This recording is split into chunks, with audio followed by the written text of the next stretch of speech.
सभी भैया दीदी को मेरा प्रणाम। आज हम विवाह का एक बहुत ही सुंदर गीत लेकर उपस्थित हुए हैं। तो चलिए आप विवाह का गीत हम आप लोग को सुनाते हैं।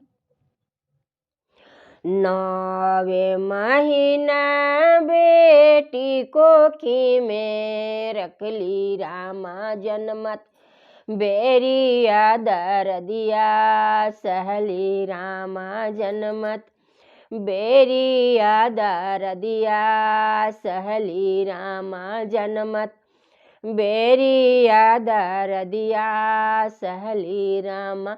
काठा के काठोला तू स्वामी जी बाड़ा रामा सुंदर, दिया के बियाही दिहला रामा सुंदर, दिया के त्यागी दिहला रामा सुंदर, दिया के त्यागी दिहला रामा सुंदर, दियावा के दाना कैला रामा।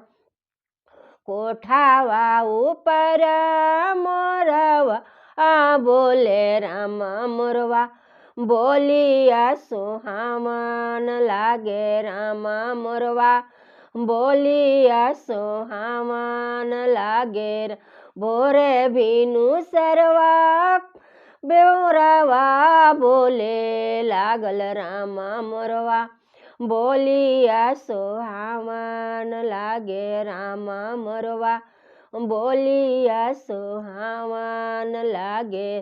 करवा चढ़ल आइलन दुलारू दुल्हा रामा, अब सासू जी बिदैया कर रामा, अब सासू जी बिदैया कर राम। बड़ा रे जतना दियावा पोसले रहली रामा दियावा, देखी कारजवा फाटे रामा दियावा, देखी कारजवा फाटे रामा। कैसे करी हम धिया बिदैया रामा, कैसे करी हम धिया के बिदैया रामा।